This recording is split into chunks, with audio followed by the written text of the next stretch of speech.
In a penthouse suite at the Gramercy Park Hotel on a cloudy fall day not long ago, the actress Gabrielle Union was stretching her body out on a chartreuse velvet couch, resting her long legs with ease, a red pillow propped up behind her, saying absolutely nothing. Though the tiny room was filled with half a dozen people, Ms. Union's publicist, a photographer clicking away, the photographer's assistant, Ms. Union's stylist, her makeup artist, her hairdresser, and this reporter, who slunk quietly into a corner. The space was silent. The silence went on for a few minutes. It wasn't uncomfortable, but it wasn't the kind of atmosphere one might expect around someone like Ms. Union, who, at least on social media, appears to be a natural extrovert. And who, as an advocate of sexual assault victims for over 20 years, feels a deep need to be emotionally available, open, and talking. After a few minutes, once she was comfortable, Ms. Union asked for some music. Tina on shuffle, her publicist said. Ms. Union nodded, and soon everyone in the room was low humming to Tina Turner's classic "What's Love Got to Do With It?" Who needs a heart when a heart can be broken? Ms. Union's silence, it turned out, was recuperation from the intense emotional experience of a month-long book tour spent listening to painful stories of hundreds of women, and some men.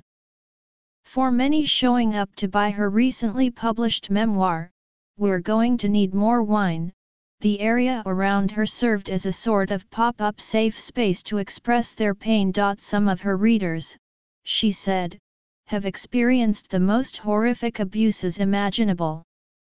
The kind of abuses, she said, if someone were to put it in a movie, it wouldn't seem realistic. Some would wait at the end of the line to meet her so they could get more time. End of the line people were especially raw, Ms. Union said, as if their traumatic event just happened. Their story would tumble out in the seconds it would take for her to sign their book. And then came the tears. Ms. Union would weep too, in her hotel room every night on the tour, thinking of what some of these women had suffered. Crying like I'm at a funeral, she said. The actress has been in the public eye for over 20 of her 45 years, so it's fair to say that these people sharing sensitive material with her don't feel as if they're meeting her for the first time. On her Instagram account, 9.1 million followers are treated to outfit changes and frequent flashes of a dimpled, dazzled smile. The other day Ms. Union posted a video taken in June of herself in a velour tracksuit, shimmying for friends to Beyoncé's Love on Top. Her husband, Dwayne Wade, is the shooting guard for the Cleveland Cavaliers, and the team won that night, so the caption read, "Me after that win and rolling into the weekend like." And the likes poured in. Since 2013, after big roles in Bring It On, 10 Things I Hate About You and Ugly Betty, Ms. Union has been playing the lead character in the award-winning Bet drama series Being Mary Jane. ABC is developing White Dave, a comedy that she will executive produce along with LeBron James. And she is in early discussions, she said, about turning her book into a television series. If this materializes, it promises to be harrowing. We're Going to Need More Wine contains Ms. Union's own heart-wrenching, deeply personal stories, about her infertility struggles, her childhood during which she lived in the all-white Pleasanton, California, for the school year and spent summers with her grandmother and cousins in a predominantly black neighborhood in North Omaha. About her first marriage, to the NFL player Chris Howard, and subsequent divorce, her relationship with her father, and about the time she was raped at gunpoint when she was 19. Her assailant was caught, and he took a plea deal of 33 years in jail. She doesn't know if he's still there. She doesn't want to know. The book was the natural outgrowth, Ms. Union said, of years of therapy. There's a valve at the bottom of my canister where I can let things out in a healthy, productive way, Ms. Union said over lunch at Maialino, an Italian restaurant. Like Skype sessions with my therapist, with friends, silence, sitting out in nature, time with the kids, with my dogs. Watching This Is Us that has been quite therapeutic. Her house in Cleveland is so quiet that a buck often hops into her backyard. She likes having a cup of coffee when no one is around, and stares at that deer. But such solitude isn't always easy to find. Mr. Wade has sole custody of 2 sons, Zaire, 15, and Zion, 10, from his first marriage, to CO von Funches, as well as custody of his nephew, Davian, 16. Ms. Union said she will sometimes claim gastrointestinal issues in the bathroom just to get a few minutes alone. I fake diarrhea a lot, she said, laughing. She has been talking about Me Too for many years, even writing about it in her book long before it became Me Too.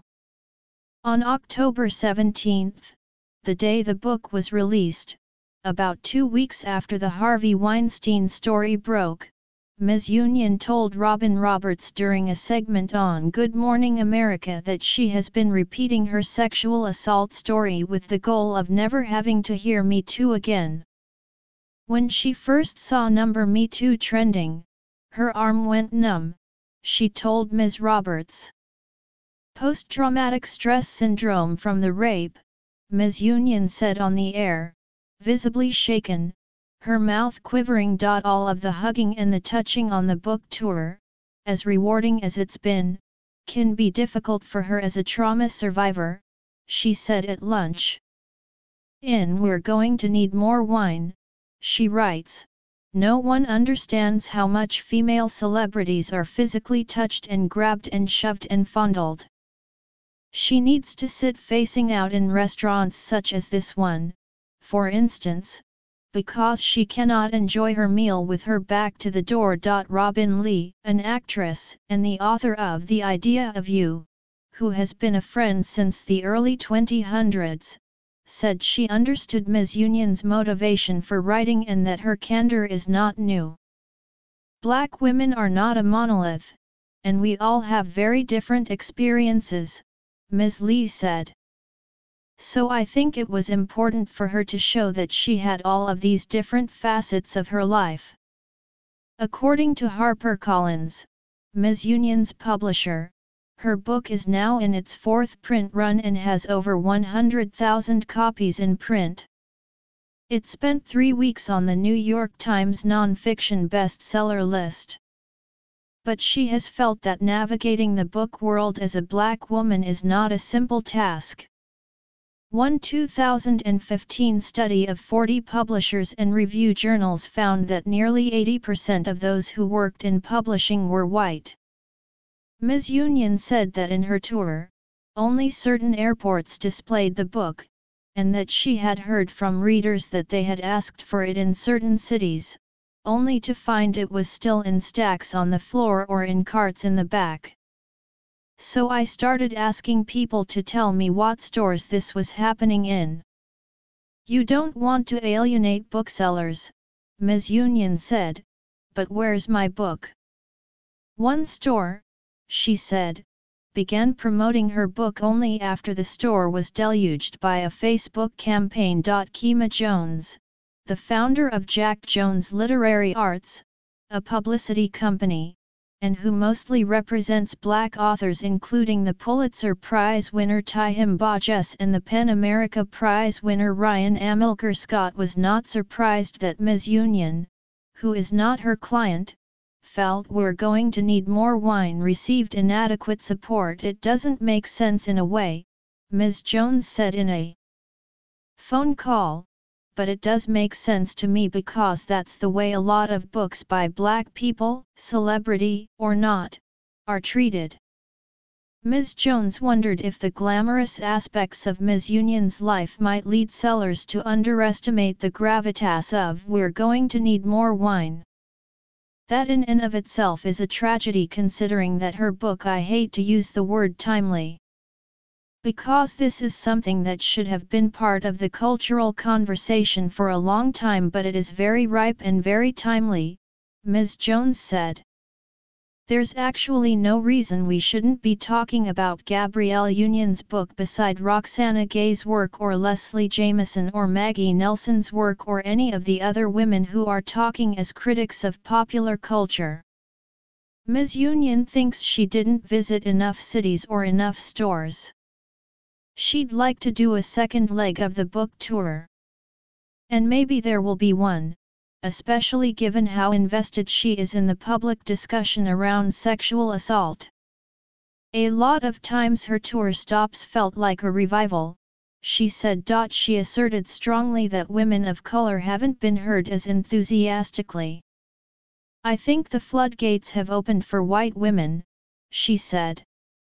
I don't think it's a coincidence whose pain has been taken seriously. Whose pain we have showed historically and continued to show. Whose pain is tolerable and whose pain is intolerable. And whose pain needs to be addressed now. If those people hadn't been Hollywood royalty, she asked, referring to some of the women who first spoke out about Harvey Weinstein. If they hadn't been approachable. If they hadn't been people who have had access to parts and roles and true inclusion in Hollywood, would we have believed? She knows that her own platform gave her a place that allowed her to speak for people who have gone through similar experiences. She calls herself a perfect victim, not just because of her current celebrity status, but also because she was raped at work, because it was caught on surveillance and the police were called, but also because the majority of sexual assaults aren't reported to the police, according the Rape, Abuse, and Incest National Network. When we have the microphone, how often do we pass it back to the people who are experiencing a different challenge, but who are equally worthy as having the microphone? Ms. Union asked. And then she stopped herself. I just did this, she said, and stretched her hand backward, over her head, as if she was symbolizing a passing of the microphone to someone behind her. But the microphone shouldn't be passed behind, she said, acknowledging that many people still feel ignored. It should be passed to the side.